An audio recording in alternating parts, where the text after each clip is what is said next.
Welcome dear students. আজি class 10ৰ ফুটপ্ৰিন্টস without fit নামৰ পাঠটিৰ অসমীয়া আলোচনা লৈ আহিছো। তেনেহলে আৰম্ভ কৰো আহা। Footprints without feet. Can a man become invisible? এগৰাকী মানুহ অদৃশ্য হ'ব পাৰেনে? This is the story of a scientist. এইটো হৈছে এগৰাকী সাইন্টিষ্টৰ কাহিনী who discovers যে আৱিষ্কাৰ কৰে how to make himself invisible. কেনেকৈ নিজকে অদৃশ্য কৰিব পাৰি। Does he use or misuse his discovery? তেওঁ এই আৱিষ্কাৰক ভাল নে বেয়া কামত ব্যৱহাৰ কৰিছিল। Read and find out how did the invisible man first become visible? Why was he wandering the streets? এতিয়া আমি পাঠটো পঢ়ি বিচাৰি চাওঁ আহা how did the invisible man first become visible? কিদৰে এই অদৃশ্য মানৱগৰাকী প্ৰথম দৃশ্যমান হৈছিল। Why was he wandering the streets? কিয় তেওঁ ৰাস্তাৰে ঘূৰি ফুৰিছিল। The two boys started in surprise at the fresh muddy imprints of a pair of bare feet. ল'ৰা দুজনে আচৰিত হৈ চাইছিল সজীৱ বোকাৰ সাজটোলৈ এযোৰ খালী ভৰিৰ। অৰ্থাৎ দুজন ল'ৰাই এযোৰ খালী ভৰিৰ সজীৱ বোকাৰ সাজবোৰলৈ আচৰিত হৈ চাইছিল। What was a barefooted man doing on the steps of a house in the middle of London? লণ্ডনৰ মাজমজিয়াত থকা এটা ঘৰৰ খটখটিত এজন খালী ভৰিৰ মানুহে কি কৰি আছে? And where was the man? আৰু মানুহজন ক'ত? As they gazed, a remarkable sight met their eyes. যেতিয়া সিহঁতে তধা লাগি চাইছিল এটা উল্লেখযোগ্য দৃশ্য সিহঁতৰ চকুত পৰিছিল। A fresh footmark appeared from nowhere. ক'তো একো নোহোৱাকৈ এটা ভৰিৰ খোজ আহি পৰিছিল। Further footprints followed. পিছলৈ ভৰিৰ ছাপ আৰু আহি থাকিল one after another, এটাৰ পিছত আন এটা, descending the steps and progressing down the streets. খোজবোৰ ওপৰৰ পৰা তললৈ আৰু ৰাস্তালৈ আগুৱাই। অৰ্থাৎ বোকা লাগি থকা ভৰিৰ সাজ দুটা ক্ৰমান্বয়ে ঘৰটোৰ খটখটিৰ ওপৰৰ পৰা নামি আহিছিল আৰু ৰাস্তালৈ আগবাঢ়িছিল। আৰু দ্য বয়জ ফলোড, সেই ল'ৰা দুজনে অনুসৰণ কৰিছিল। ফেচিনেটেড, সিহঁত আকৰ্ষিত হৈ পৰিছিল। Until the muddy impressions became fainter and fainter. সেই বোকাৰ ভৰিৰ সাজ দুটা পাতল বা ক্ষীণ হৈ নোযোৱালৈকে and at last disappeared altogether. আৰু অৱশেষত সম্পূৰ্ণভাৱে অদৃশ্য হৈ পৰিছিল। অৰ্থাৎ ল'ৰা দুজনে ভৰিৰ সেই সাজবোৰ অস্পষ্ট হৈ নোযোৱালৈকে তধা লাগি অনুসৰণ কৰিছিল আৰু এটা সময়ত সাজবোৰ সম্পূৰ্ণৰূপে অদৃশ্য হৈ পৰিছিল। The explanation of the mystery was really simple enough. এই ৰহস্যটোৰ ব্যাখ্যাটো প্ৰকৃততে একেবাৰে চিম্পল বা সৰল আছিল। The bewildered boys had been following a scientist who had just discovered how to make the human body transparent. The bewildered boys had been following a scientist. এই হতভম্ব ল'ৰা দুজনে এগৰাকী সাইণ্টিষ্টক অনুসৰণ কৰি আছিল who had just discovered, যিয়ে আৱিষ্কাৰ কৰিছিল মাত্ৰ how to make the human body transparent, কেনেকৈ মানৱ শৰীৰটো স্বচ্ছ অৰ্থাৎ আইনাৰ দৰে ইপাৰ সিপাৰ দেখা কৰিব পাৰি। Griffin the scientist had carried out experiment after experiment. Griffin নামৰ এই বৈজ্ঞানিক গৰাকীয়ে ইটোৰ পিছত সিটো পৰীক্ষা কৰি গৈছিল to prove that, এইটো প্ৰমাণ কৰিবলৈ যে the human body could become invisible, মানৱ শৰীৰটো অদৃশ্য হ'ব পাৰে। Finally he swallowed certain rare drugs, আৰু অৱশেষত তেওঁ কিছুমান বিশেষ ধৰণৰ দুষ্প্ৰাপ্য ঔষধ সেৱন কৰিছিল। And his body became as transparent as a sheet of glass, আৰু তেওঁৰ শৰীৰটো এটুকুৰা আইনাৰ দৰে ট্ৰেন্সপাৰেণ্ট অৰ্থাৎ স্বচ্ছ ইপাৰ সিপাৰ দেখা হৈ পৰিছিল। though it also remained as solid as glass, যদিও তেওঁৰ শৰীৰটো গোটা বা টান হৈয়ে থাকিছিল। অৰ্থাৎ গ্ৰিফিন নামৰ এই বৈজ্ঞানিক গৰাকীয়ে ইটোৰ পিছত সিটো পৰীক্ষা চলাই গৈছিল আৰু অৱশেষত তেওঁ কোনো বিশেষ ধৰণৰ ঔষধ সেৱন কৰিছিল আৰু তাৰ ফলত তেওঁৰ শৰীৰটো কোনেও নেদেখা অৰ্থাৎ অদৃশ্য হৈ পৰিছিল। কিন্তু অদৃশ্য হৈ গ'লেও তেওঁৰ শৰীৰটো টান বা হুতা হৈয়ে থাকিছিল। Brilliant scientist, though he was, Griffin was rather a lawless person. যদিও তেওঁ এগৰাকী খুব চোকা বা বুদ্ধিদীপ্ত বৈজ্ঞানিক আছিল, গ্ৰিফিন কিন্তু আইন নমনাবিধৰ লোক আছিল। His landlord disliked him, তেওঁৰ ঘৰৰ মালিকে অৰ্থাৎ ভাড়াঘৰৰ মালিকে তেওঁক অপছন্দ কৰিছিল, and tried to eject him, আৰু তেওঁক উলিয়াই দিবলৈ চেষ্টা কৰিছিল। In revenge, Griffin set fire to the house, আৰু প্ৰতিশোধ ল'বলৈ গ্ৰিফিনে তেওঁৰ ঘৰটোত জুই লগাই দিছিল। To get away without being seen, আৰু কোনেও নেদেখাকৈ আঁতৰি যাবলৈ he had to remove his clothes, তেওঁ তেওঁৰ গাত থকা কাপোৰবোৰ আঁতৰাব লগা হৈছিল। Thus it was that he became a homeless wanderer without clothes, without money, and quite invisible. আৰু এইদৰে তেওঁ গৃহহীন, বস্ত্ৰহীন, টকা পইচাবিহীন আৰু সম্পূৰ্ণ অদৃশ্য পথাচাৰী হৈ পৰিছিল until he happened to step in some mud and left footprints as he walked. কিছু বোকাত খোজ নিদিয়ালৈকে আৰু খোজ কাঢ়োতে ভৰিৰ খোজৰ চিন এৰি নোযোৱালৈকে। He escaped easily enough from the boys who followed his footprints in London. তেওঁ সহজে সেই ল'ৰা দুজনৰ পৰা পলাই গৈছিল যিয়ে তেওঁৰ ভৰিৰ খোজবোৰ বা ভৰিৰ সাজবোৰ লণ্ডনত অনুসৰণ কৰি আছিল। But his adventures were by no means over. কিন্তু তেওঁৰ এই দুঃসাহসিক অভিযানৰ ইমানতেই অন্ত পৰা নাছিল। He had chosen a bad time of the year to wander about London without clothes. He had chosen a bad time. তেওঁ এটা বেয়া সময় পছন্দ কৰি লৈছিল of the year, বছৰটোৰ, to wander about London without clothes. লণ্ডনত কাপোৰ নোহোৱাকৈ ঘূৰি ফুৰিবলৈ। It was mid-winter. সেয়া আছিল শীতৰ মাজভাগ। The air was bitterly cold and he could not do without clothes. বতাহ অতি তিক্তভাৱে ঠাণ্ডা আছিল আৰু তেওঁ কাপোৰ নোহোৱাকৈ একো কৰিব পৰা নাছিল। Instead of walking about the streets, আৰু ৰাস্তাৰে এনেকৈ খোজকাঢ়ি ফুৰাৰ পৰিৱৰ্তে he decided to slip into a big London store for warmth. তেওঁ লণ্ডনৰ এখন ডাঙৰ দোকানত সোমাবলৈ সিদ্ধান্ত লৈছিল উত্তাপ অনুভৱ কৰিবলৈ। Closing time arrived. দোকান বন্ধ কৰাৰ সময় হৈছিল and as soon as the doors were shut, আৰু যেতিয়াই দোকানৰ দৰজাবোৰ বন্ধ হৈছিল, Griffin was able to give himself the pleasure of clothing and feeding himself, আৰু গ্ৰিফিনে নিজকে কাপোৰ আৰু খাদ্যৰ আনন্দ দিবলৈ সক্ষম হৈছিল উইদাউট ৰিগাৰ্ড টু এক্সপেন্স, খৰচৰ কথা চিন্তা নকৰাকৈ। He broke open boxes and wrappers. তেওঁ বাকচবোৰ আৰু নোৰাবোৰ ভাঙিছিল বা খুলিছিল and fitted himself out with warm clothes, আৰু নিজকে গৰম কাপোৰেৰে সজ্জিত কৰি লৈছিল। Soon with shoes, an overcoat and a wide-brimmed hat, he became a fully dressed and visible person.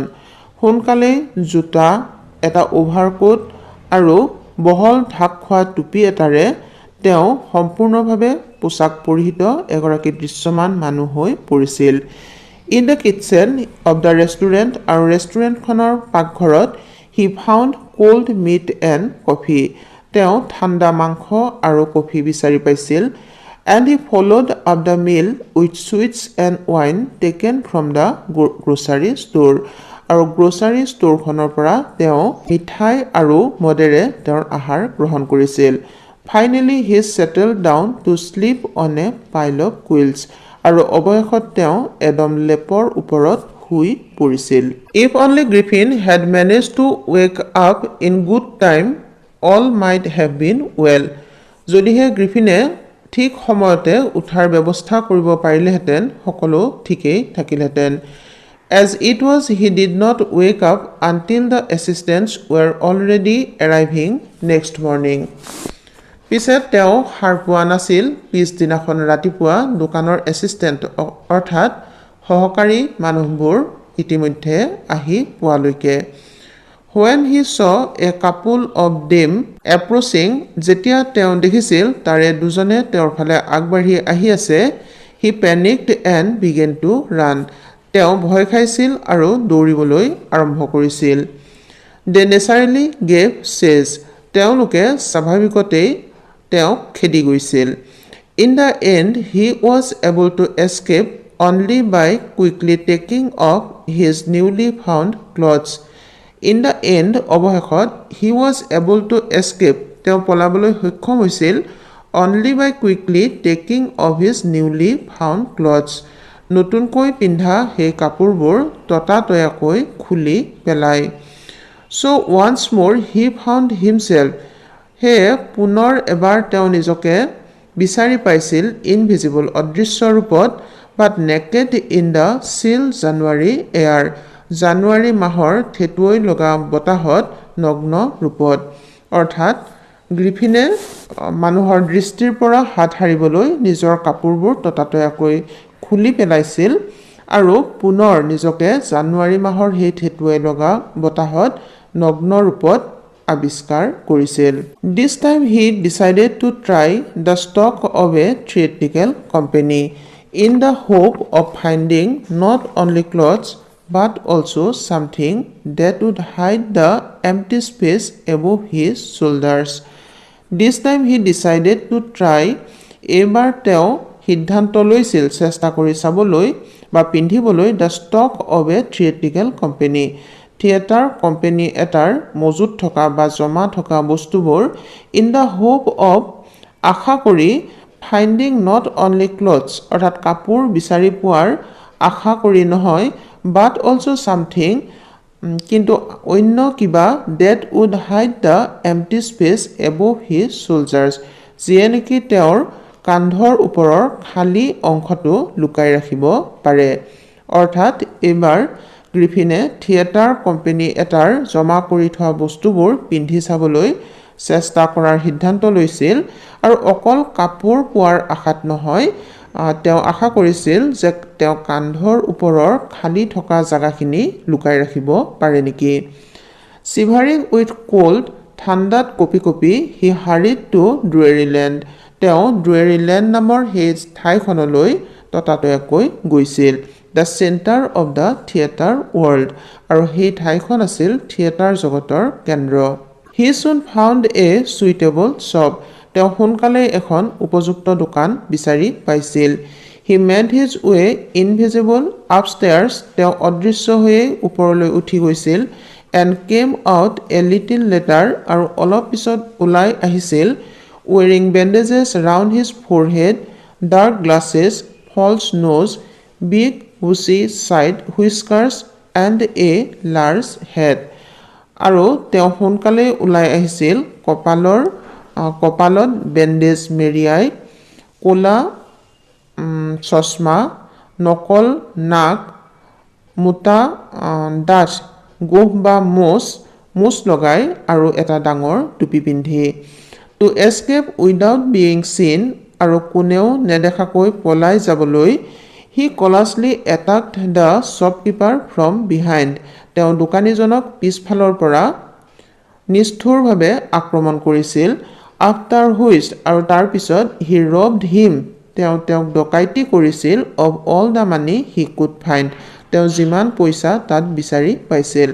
অৰ্থাৎ তেওঁক দোকানীজনে যাতে তেওঁক নেদেখে, গ্ৰিফিনক নেদেখে তাৰ বাবে তেওঁ পিছফালৰ পৰা সেই দোকানীজনক আক্ৰমণ কৰিছিল অতি নিষ্ঠুৰভাৱে আৰু তাৰ পিছত দোকানীজনৰ তাত যিমানবোৰ পইচা পাইছিল গোটেইবোৰ ডকাইতি কৰি লৈ গৈছিল.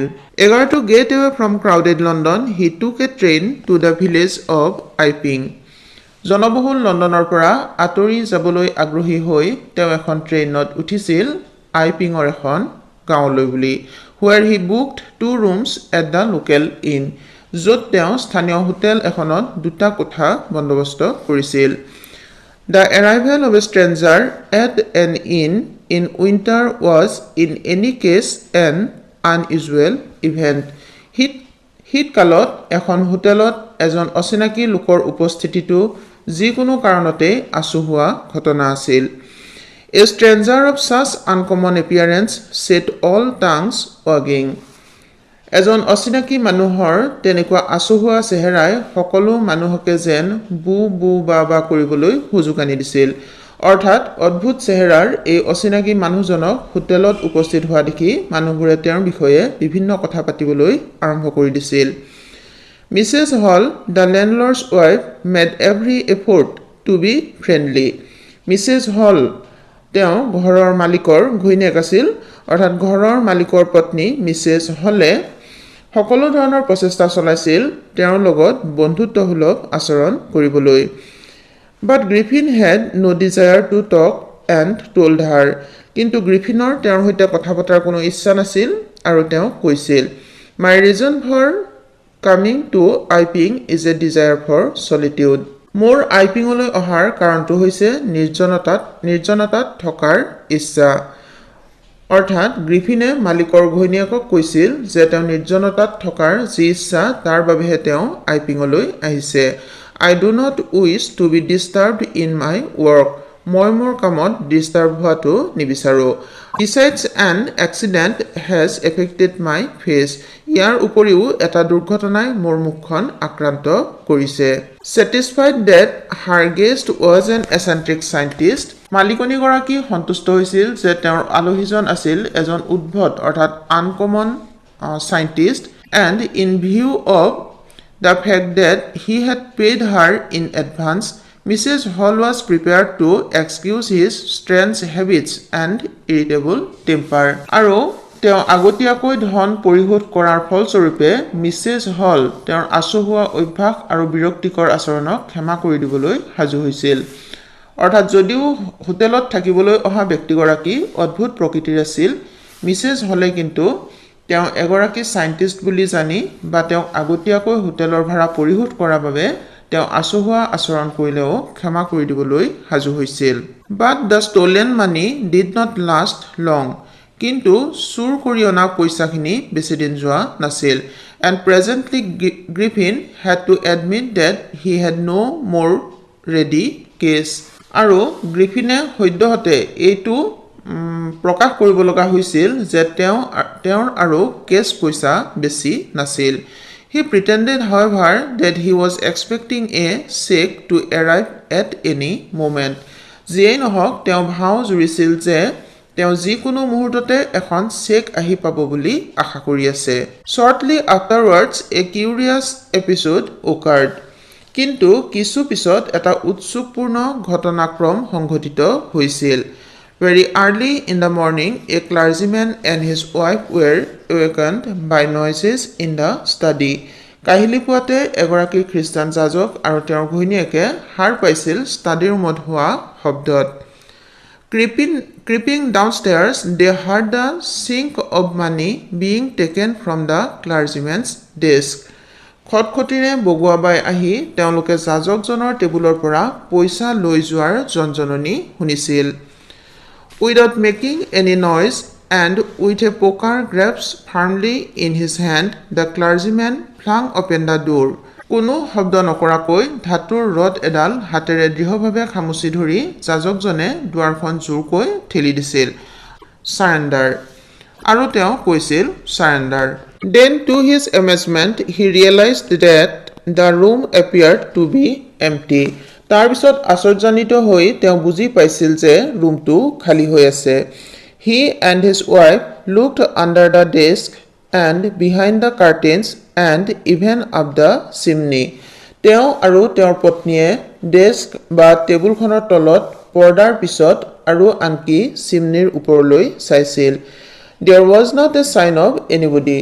তাত কাৰোৱে চিন মোকাম নাছিল। Yet the desk had been opened and the housekeeping money was missing. যদিও বা টেবুলখন খোলা আছিল আৰু ঘৰ চলাবৰ বাবে ৰখা পইচাখিনি নোহোৱা হৈছিল। Extraordinary affair, the clergyman kept saying for the rest of the day. যাজকগৰাকীয়ে দিনটোৰ বাকী সময়ছোৱা কৈয়ে থাকিল, এয়া আশ্চৰ্যকৰ ঘটনা। But it was not as extraordinary as the behavior of Mrs. Hall's furniture a little later that morning. কিন্তু এইটো সিমান অসাধাৰণ নাছিল যিদৰে সেইদিনা ৰাতিপুৱা অলপ পিছত মিছেছ হলৰ ঘৰৰ আচবাববোৰে আচৰণ কৰিছিল। The landlord and his wife were up very early and were surprised to see the scientist's door wide open. ঘৰৰ মালিক আৰু তেওঁৰ পত্নী সেইদিনা ৰাতিপুৱা সোনকালে উঠিছিল আৰু দেখি আচৰিত হৈছিল যে সাইণ্টিষ্ট গৰাকীৰ দুৱাৰখন বহলকৈ খোলা আছে। Usually it was shut and locked and he was furious if anyone entered his room. সাধাৰণতে সেইখন বন্ধ আৰু তলামৰা থাকিছিল আৰু তেওঁ প্ৰচণ্ড খঙাল হৈ পৰিছিল যদিহে কোনোবাই ৰুমটোত প্ৰৱেশ কৰিছিল। The opportunity seemed too good to be missed. এই সুযোগটো এৰি নিদিয়াটোৱে ভাল হ'ব বুলি ধাৰণা হৈছিল। They peeped round the door, saw nobody and decided to investigate. তেওঁলোকে দুৱাৰৰ চাৰিওফালে জুমি চাইছিল, কাকোৱেই দেখা নাছিল আৰু অনুসন্ধান কৰাৰ সিদ্ধান্ত লৈছিল। The bedclothes were cold, showing that the scientist must have been up for some time. বিছনা চাদৰখন ঠাণ্ডা আছিল আৰু ইয়ে দেখুৱাইছিল বা বুজাইছিল যে তেওঁ কিছু আগতেই উঠিছিল। And stranger still, the clothes and bandages that he always wore were lying about the room. আৰু অচিনাকি কোনোবা তেতিয়াও যেন আছিল আৰু বেণ্ডেজ আৰু কাপোৰ যিবোৰ তেওঁ সদায় পৰিধান কৰিছিল বা পিন্ধিছিল সেইবোৰ ৰুমটোত পৰি আছিল। All of a sudden, Mrs. Hall heard a sniff close to her ear. অকস্মাতে মিছেছ হলে তেওঁৰ কাণৰ ওচৰত এটা উশাহ টানি লোৱাৰ শব্দ শুনিছিল। A moment later, the hat on the bedpost leaped up. আৰু এক মুহূৰ্তৰ পিছতে বিছনাৰ খুঁটাত থকা টুপিটো জঁপিয়াই উঠিছিল and dashed itself into her face. আৰু সেইটো নিজে নিজে আহি তেওঁৰ মুখত আঘাত কৰিছিল। Then the bedroom chair became alive. তাৰপিছত বেডৰুমত থকা চকীখন জীৱন্ত হৈ উঠিছিল। Springing into the air, it surged straight at her legs foremost. তাৰপিছত সেইখনে বতাহতে জঁপিয়াই খুৰাকেইটা সন্মুখলৈ কৰি তেওঁৰ ফালে চিধা আগবাঢ়ি আহিছিল। As she and her husband turned away in terror, আৰু যেতিয়াই তেওঁ আৰু তেওঁৰ হাজবেণ্ডে আতংকিত হৈ বা ভয় খাই ঘূৰি দিছিল, the extraordinary chair pushed them both out of the room. সেই অস্বাভাৱিক চকীখনে তেওঁলোক দুয়োকে ৰুমৰ পৰা ঠেলি বাহিৰ উলিয়াই দিছিল and then appeared to slam and lock the door after them. আৰু তাৰপিছত তেওঁলোকৰ পিছফালে দৰজাখন জোৰকৈ বন্ধ হৈ তলা লাগি গৈছিল। Mrs. Hall almost fell down the stairs in hysterics. Mrs. Hall বিভ্ৰান্ত হৈ চিৰিত প্ৰায় পৰিয়েই গৈছিল। She was convinced that the room was haunted by spirits. তেওঁক বুজনি দিয়া হৈছিল যে ৰুমটো কোনো আত্মাৰ কবলত পৰিছে and that the stranger had somehow caused this to enter into her furniture. আৰু সেই অচিনাকি লোকজনে এই আত্মাক কিবাকৈ তেওঁৰ আচবাববোৰত প্ৰৱেশ কৰাইছে। My poor mother used to sit in that chair, she moaned. তেওঁ বিৰবিৰাই কৈছিল যে মোৰ দুৰ্ভগীয়া মাতৃ সেই চকীখনত বহিছিল। To think it should rise up against me now. সেইটো ভাবিয়ে এইখনে এতিয়া মোৰ বিৰুদ্ধে আগবাঢ়ি আহিব পাৰে। The feeling among the neighbors was that the trouble was caused by witchcraft. চুবুৰীয়াসকলৰ মাজত অনুভৱটো আছিল যে এই পয়মালবোৰ যাদুবিদ্যাৰ ফলত হৈছে। But witchcraft or not, when news of the burglary at the clergyman's home became known, কিন্তু যাদুবিদ্যা হওক বা নহওক, কিন্তু যেতিয়া যাজকজনৰ ঘৰত হোৱা ডকাইতিৰ বাতৰিটো জনাজনি হৈছিল, the strange scientist was strongly suspected of having had a hand in it. এই আচৰিত চাইণ্টিষ্টজনক এই ক্ষেত্ৰত প্ৰচণ্ডভাৱে সন্দেহ কৰা হৈছিল, অৰ্থাৎ ডকাইতিত তেওঁৰ হাত আছে বুলি সকলোৱে সন্দেহ কৰিছিল। Suspicion grew even stronger when he suddenly produced some ready case, though he had admitted not long before that he had no money. সন্দেহটো আৰু বেছি দৃঢ় হৈছিল যেতিয়া তেওঁ অকস্মাতে কেছ পইচা উলিয়াইছিল, যদিও তেওঁ অলপতে প্ৰকাশ কৰিছিল যে তেওঁৰ পইচা নাছিল। The village constable was secretly sent for. গাঁৱৰ আৰক্ষীজনক গোপনে মাতি পঠিওৱা হৈছিল। Instead of waiting for the constable, আৰক্ষীজনক ৰখি থকাৰ পৰিৱৰ্তে Mrs Hall went to the scientist. Mrs Hall সেই সাইণ্টিষ্টজনৰ ওচৰলৈ গৈছিল who had somehow mysteriously appeared from his empty bedroom. যিজনে কিবাকৈ ৰহস্যজনকভাৱে উপস্থিত হৈছিল হি তেওঁৰ খালী বেডৰুমটোৰ পৰা. I want to know what you have been doing to my chair upstairs, she demanded. তেওঁ জোৰকৈ সুধিছিল মই জানিব বিচাৰো আপুনি ওপৰ কোঠাত থকা মোৰ চকীখনত কি কৰিছিল. And I want to know how it is you came out of an empty room and how you entered a locked room. আৰু মই জানিব বিচাৰো আপুনি কেনেকৈ খালী ৰুমটোৰ পৰা ওলাই আহিছিল আৰু তলাবন্ধ ৰুমটোত কেনেকৈ প্ৰৱেশ কৰিছিল. The scientist was always quick-tempered. Now he became furious. Scientistজন সদায় নিমিষতে খং উঠা বিধৰ আছিল আৰু এতিয়া তেওঁ প্ৰচণ্ড খঙাল হৈ পৰিছিল. You don't understand who or what I am, he shouted. তেওঁ চিঞৰি কৈছিল আপুনি বুজি পোৱা নাই মই কোন আৰু কি. Very well, I will show you. ঠিক আছে মই এতিয়া দেখুৱাই দিম. Suddenly he threw off bandages, whiskers, spectacles and even nose. অকস্মাতে তেওঁ বেণ্ডেজবোৰ দাঢ়ি চশমা আৰু আনকি নাকটোও দলিয়াই পেলাইছিল. It took him only a minute to do this. তেওঁ এইখিনি কৰিবলৈ মাত্ৰ 1 মিনিট সময়হে লৈছিল. The horrified people in the bar found themselves staring at a headless man. হোটেলৰ কোঠাত থকা আতংকিত মানুহবোৰে নিজকে বিচাৰি পাইছিল অৰ্থাৎ তেওঁলোকে বুজিছিল যে তেওঁলোকে এজন মূৰবিহীন মানুহলৈ চাই আছে. Mr. Jeffers, the constable, now arrived.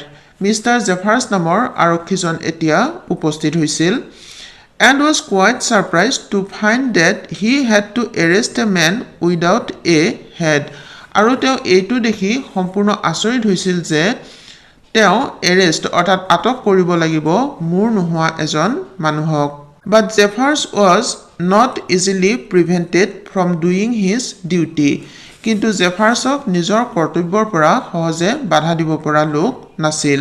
If a magistrate's warrant ordered a person's arrest, then that person had to be arrested with or without his head. যদিহে মেজিষ্ট্ৰেটৰ ৱাৰেণ্টত এজন ব্যক্তিক আটক কৰাৰ আদেশ থাকে তেতিয়াহ'লে সেই ব্যক্তিজনক আটক কৰিবই লাগিব তেওঁৰ মূৰেৰে সৈতে হওক বা মূৰ নোহোৱাকৈ. There followed a remarkable scene as the policeman tried to get hold of a man who was becoming more and more invisible as he threw off one garment after another.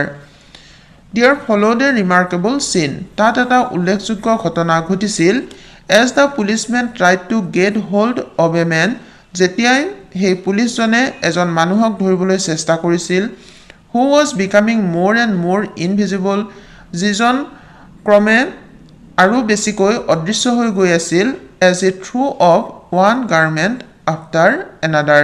যেতিয়াই তেওঁ এখনকৈ এখনৰ পিছত আন এখন কাপোৰ খুলি পেলাইছিল. Finally a shirt flew into the air and the constable found himself struggling with someone he could not see at all. Finally a shirt flew into the air. অৱশেষত এটা চাৰ্ট বতাহত উৰি আহিছিল. And the constable found himself, আৰু constable অৰ্থাৎ police আৰক্ষীজনে নিজকে বিচাৰি পাইছিল struggling with someone he could not see at all. কোনোবা এজনৰ লগত সংঘৰ্ষ কৰি থকা যাক তেওঁ মুঠেই দেখা পোৱা নাছিল. Some people tried to help him. কিছুমান মানুহে তেওঁক সহায় কৰিবলৈ চেষ্টা কৰিছিল but found themselves hit by blows that seemed to come from nowhere. কিন্তু তেওঁলোকে দেখিছিল যে তেওঁলোক নিজকে কৰবাৰ পৰা উফৰি অহা যেন ধাৰণা হোৱা আঘাত কিছুমানে খুন্দা মাৰিছিল. In the end, Jeffers was knocked unconscious. অৱশেষত জেফাৰ্ছক অচেতন কৰি পেলোৱা হৈছিল as he made a last attempt to hold on to the unseen scientist. যেতিয়াই তেওঁ শেষ প্ৰচেষ্টা চলাইছিল সেই অদৃশ্য চাইণ্টিষ্টজনক ধৰি ৰাখিবলৈ.